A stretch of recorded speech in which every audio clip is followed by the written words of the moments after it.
Imagine this. Your fridge costs less than your rent. Your TV is cheaper than your electricity bill. A plane ticket to Europe, more affordable than a month in your shoebox apartment. And yet, you're drowning in debt. Your credit cards glow red hot. Your phone pings with bills and subscriptions you barely remember signing up for. You're not broke because you buy too much luxury. You're broke because surviving has become a luxury. Once upon a time, houses were cheap, and consumer goods, they were treasures, prized, rare, and expensive. Today, it's flipped. Stuff is cheap, life is expensive, and there's a reason for that flip. A reason forged in war rooms, in corporate boardrooms, in glass towers where billionaires now plot their escape. Because the 1%, they're not planning to save you.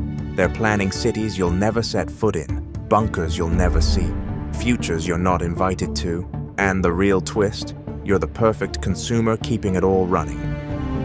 So, what happens when the world's best consumers can't afford to consume anymore? Stay till the end, because by then, you'll see why the collapse might already be here.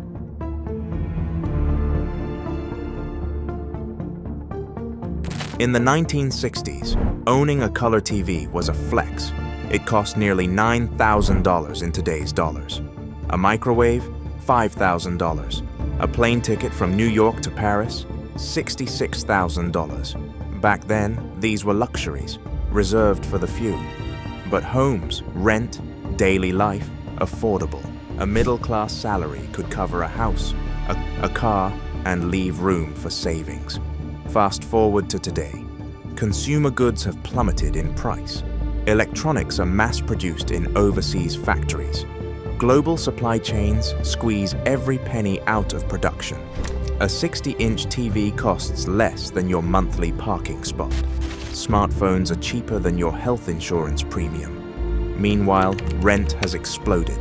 In cities like New York, nearly 80% of households are housing burdened, meaning they spend more than a third of their income just keeping a roof overhead. Daily life, once cheap, is the new luxury. And that's not an accident. It's the result of an economic engine designed to never stop spinning, and a shadowy decision made after the biggest war humanity ever fought. But why keep us buying, even if it kills us? When World War II ended, America had a problem. Millions of factories that once built tanks, guns, and planes suddenly had nothing to build. Washington feared another Great Depression, so they hatched a plan: transform wartime production into peacetime consumption and make the American public crave everything. Advertising legends, the Mad Men, didn't start out selling soap or cars. They were trained in propaganda, experts in fear, desire, and mass psychology. After the war, they pivoted from selling patriotism to selling televisions, Tupperware, Cadillacs.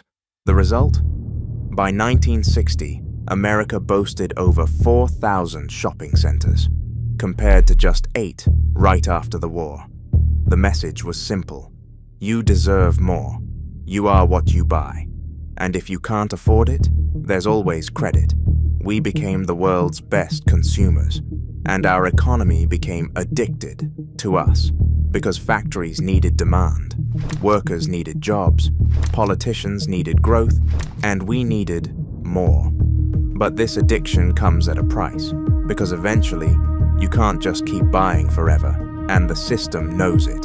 Which begs the question: if Americans stop spending, does America fall? Here's a number nobody wants you thinking about. The United States, home to just 4% of the world's people, but responsible for a third of all global consumer spending. That's not trivia. That's a bomb, with a fuse burning faster every day. Nearly 70% of America's entire economy comes from people buying stuff. In Europe, closer to 50%. In China, barely 38%. In America, buying is a patriotic duty, and for decades, the system worked. The formula was simple: keep Americans consuming, and the entire house of cards stays upright. That's why the world's biggest corporations are American. If you can sell to Americans, you're not just rich, you're untouchable. But here's the sinister part. Americans aren't buying because they're rolling in cash. They're buying because they're drowning. Household savings, the lowest they've ever been recorded. High-interest consumer debt, over $1 trillion, and spiking. And that doesn't even count mortgages, car loans, student debt, medical bills, or those deceptively harmless buy now, pay later apps that look like financial candy until they swallow you whole.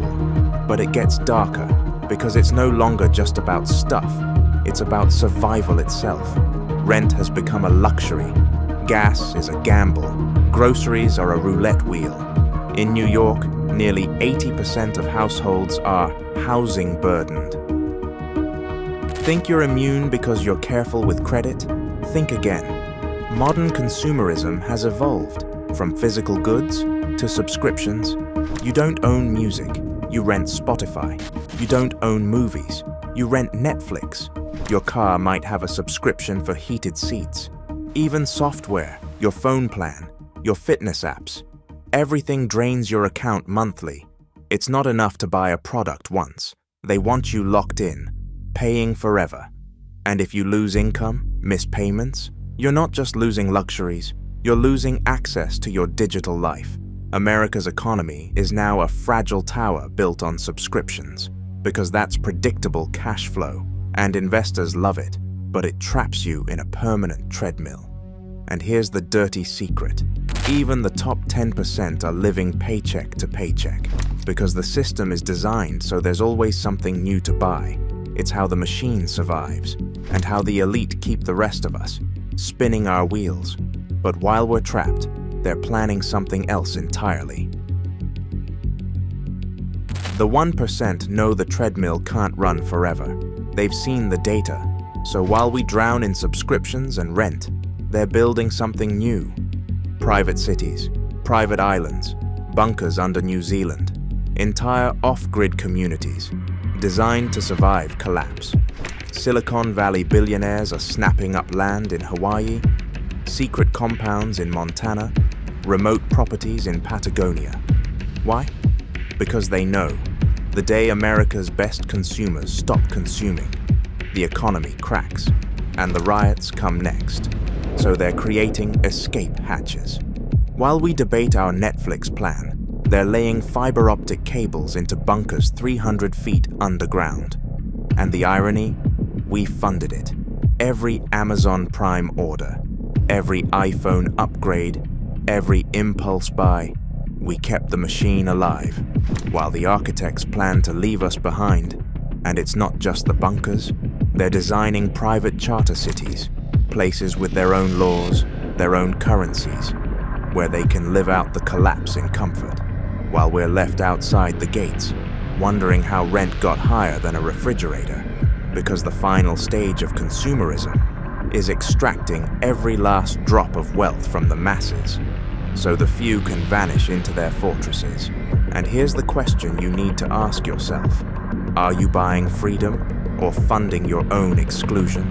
And if this is where we are today, what comes tomorrow? Let me confess something. I'm not even trying to be the best consumer. None of us are. We're forced into it. You want proof? I still have clothes from the 90s that look damn near brand new. Threads solid, colors strong. They've survived decades of closets and cross-country moves. But nearly every shirt I've bought since the 2000s falls apart after a few washes. Seams split, colors fade, fabric turns see-through. My grandmother's vacuum cleaner turns 70 this year. 70. It still sounds like a rocket engine lifting off, but it works. Sucks up dirt like a champ. Probably could suck the paint off the walls if you let it. Meanwhile, I've burned through 3 modern vacuums in the past 3 years. They died squealing, plastic shells cracked, motors sputtering out like asthmatic kittens. 2 dishwashers, dead in under 3 years. A microwave, toasted itself after barely 2. And every time I go back to the store, even the basic models cost more than the fancy ones did before. Meanwhile, the quality keeps shrinking like cotton in a hot wash. Everything falls apart now because it's made to fall apart, and when it breaks, it's too expensive or too obnoxious to fix. Why? Because that's the real engine of modern capitalism. Planned obsolescence. They need us buying over and over, forever. And it's not just our wallets that suffer, it's our sanity.